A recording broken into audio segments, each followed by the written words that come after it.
keutamaan membaca 10 ayat terakhir, 10 ayat pertama dari surat Al-Kahfi. Di dalam hadis, dua-duanya memang ada anjuran dari baginda Nabi. Nabi SAW katakan, man qara'a asyra ayatin min suratil kahfi al-ula.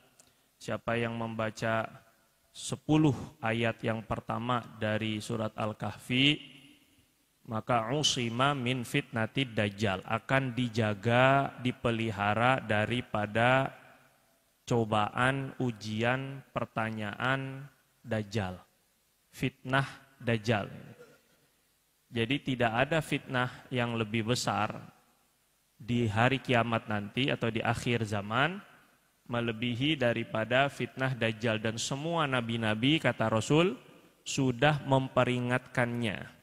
Baginda pun juga sudah memperingatkan ciri-cirinya, matanya awar ataupun juga picek satunya, sebelah kiri riwayat, sebelah kanan riwayatnya. Kemudian ada tulisan kafaro dan bagi orang beriman yang melihat. Dan banyak lagi sifat-sifat dajjal yang disampaikan oleh Nabi SAW. Yang jadi masalah adalah dajjal itu membawa seperti mukjizat. Nah, yang orang-orang sangat amat kuat yakinnya dengan hal-hal yang sifatnya karomah zohir ataupun keajaiban-keajaiban, ini pasti sangat mudah untuk kena dajjal. Jadi ketika dia bisa memenuhi permintaan, ketika dia bisa membuat yang tadinya daerah panas, gersang, kemarau jadi hujan, dia pun juga bisa mendatangkan emas dan juga perak. Jadi ini gimana nggak terfitnah? Belum ada dajjalnya pun kita teruji kalau ada orang nawarin MM-an, Pak. MM-an maksudnya ya. Apalagi kalau seandainya ada dajjalnya itu sendiri. Jadi mereka-mereka yang senantiasa hanya terpaku dengan keajaiban zahir tanpa mempedulikan syariah, tanpa melihat batasan-batasan syariat, tentu akan mudah tergoda oleh dajjal. Di sini beratnya, karena dajjal bawa dunia. Nah, jadi untuk salah satu mentameng diri kita, nanti kata Nabi itu orang-orang beriman ketika dajjal muncul, itu akan pergi ke gunung-gunung, bersembunyi di bukit-bukit, ngumpet, Pak. Karena ketika sekali orang yang tadinya beriman sekali, sangat kuat imannya, ketemu dajjal, itu bisa berubah jadi kafir. Dia menawarkan surga dan neraka. Nabi bilang surganya adalah neraka, nerakanya adalah surga. Ini kan ujian yang berat ini, Pak. Nah, makanya jangan sampai ketemu. Terus sahabat tuh nanya, nanti kalau kita bersembunyi di gunung-gunung, kita makan apa, Rasul? Nabi bilang, ta'amuhum, pada hari itu makanan kita, makanan mereka, kita jangan sampai mengalaminya, takut nggak kuat. Nah, makanan mereka ketika itu adalah tasbih, Pak. Zikir, Pak.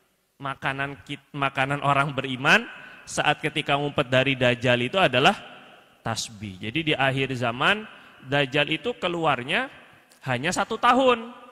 Tapi kata Nabi 1 hari pertamanya seperti 1 tahun. Nah, terus kemudian nanti 1 hari keduanya seperti 1 bulan. Baru sisa harinya seperti hari-hari kalian. Sampai sahabat tuh nanya, kalau 1 hari seperti 1 tahun, apa kita sholat hanya 5 waktu? Jadi terasa lama sekali. 1 hari itu terasa lama seperti 1 tahun, Pak. Terus kita sholatnya hanya 5 kali atau sholat seperti setahun? Nabi bilang suruh ditakar, kira-kira aja. Jadi kalau kira-kira udah maksud zuhur, sholat zuhur. Udah kira-kira masuk asar, walaupun belum sore, udah sholat asar. Kira-kira udah maghrib, nih jaraknya udah kelamaan, maghrib agak-agak dikira-kira sholat maghrib. Begitu yang Nabi ajarkan. Jadi maknanya sholat yang 1 hari tapi rasanya 1 tahun, itu tetap sholatnya 1 tahun. Begitu hebatnya fitnah Dajjal. Maka kita jangan sampai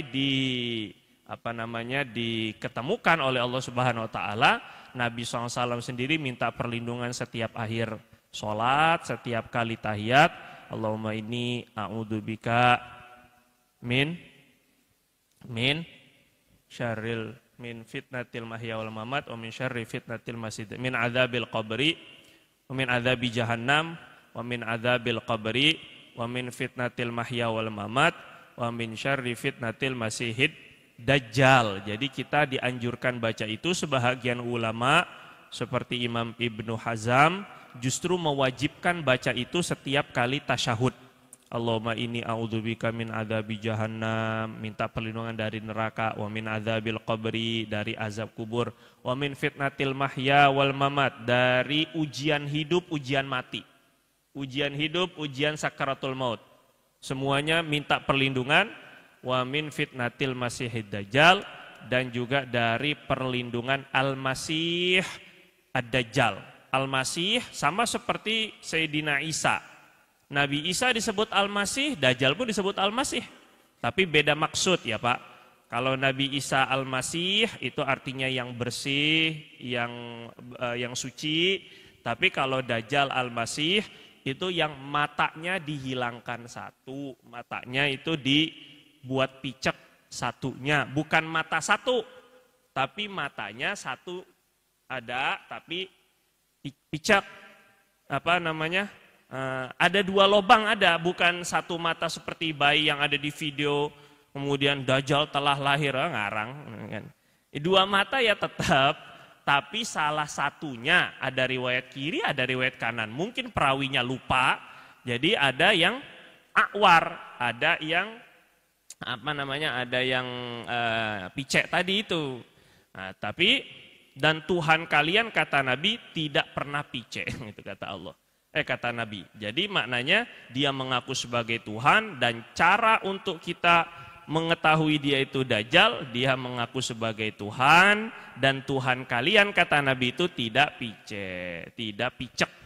Nah, sekarang permasalahannya bagaimana untuk salah satu menutupi ataupun juga menjaga diri kita daripada Dajjal, membaca 10 ayat pertama di surat Kahfi. Riwayat lain 10 ayat terakhir. Gitu Pak ya. Makanya boleh baca pertama, boleh baca yang 10 ayat terakhir, afdolnya baca surah secara penuh Kahfi. Minimal di malam Jumat dan hari Jumat. Gitu ya Pak ya.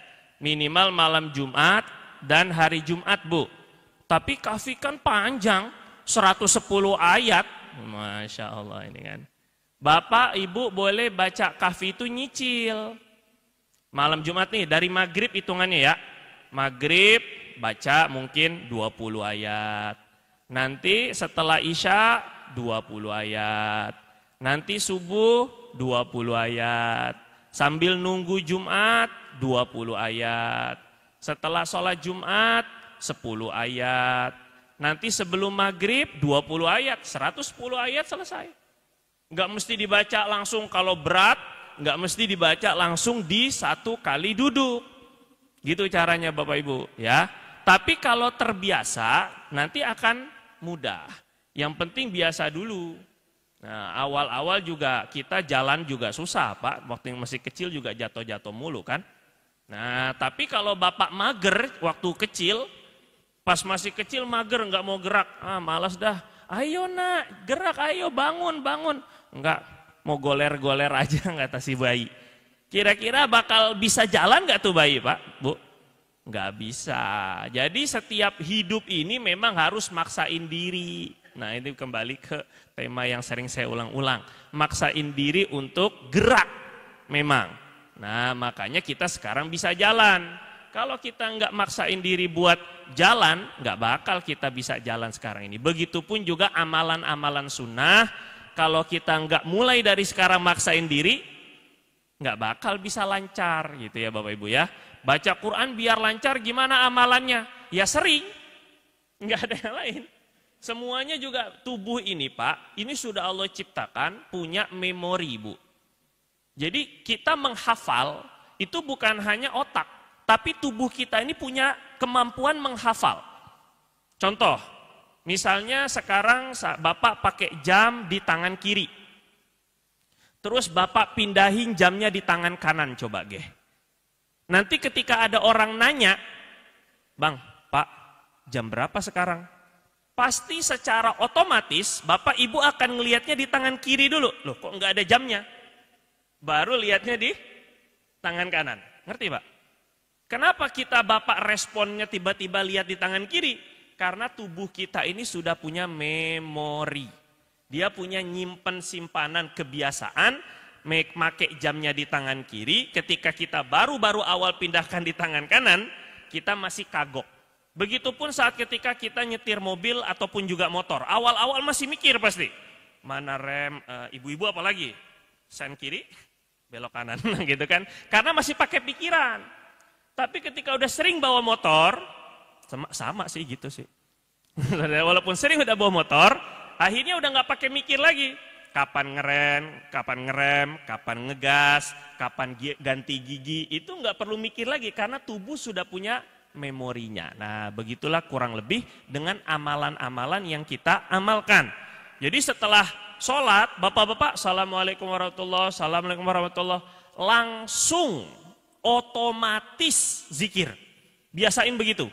Nanti ketika kita sadar nggak sadar, lagi ngantuk nggak lagi ngantuk, assalamualaikum warahmatullahi wabarakatuh. Walaupun sambil ngantuk pun udah otomatis berzikir. Nah, karena udah terbiasa. Jelas ya Bapak Ibu ya? Maka pun juga surat Al-Kahfi ini kami nasihatkan kepada diri kami sendiri dan juga Bapak-bapak Ibu-ibu agar istiqomah baca surat Al-Kahfi setiap malam Jumat dan hari Jumat.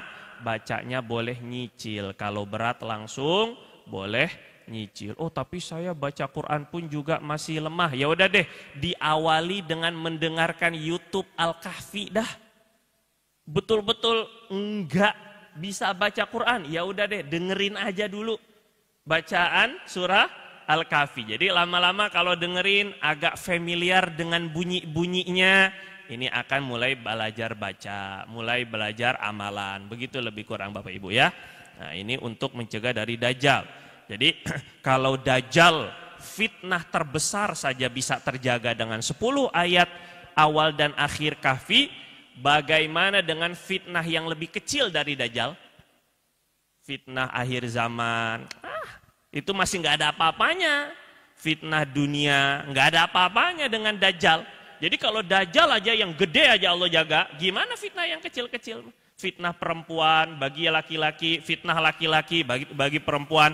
Kalau kita baca surat ini, insya Allah terjaga dari fitnah dunia, fitnah akhirat.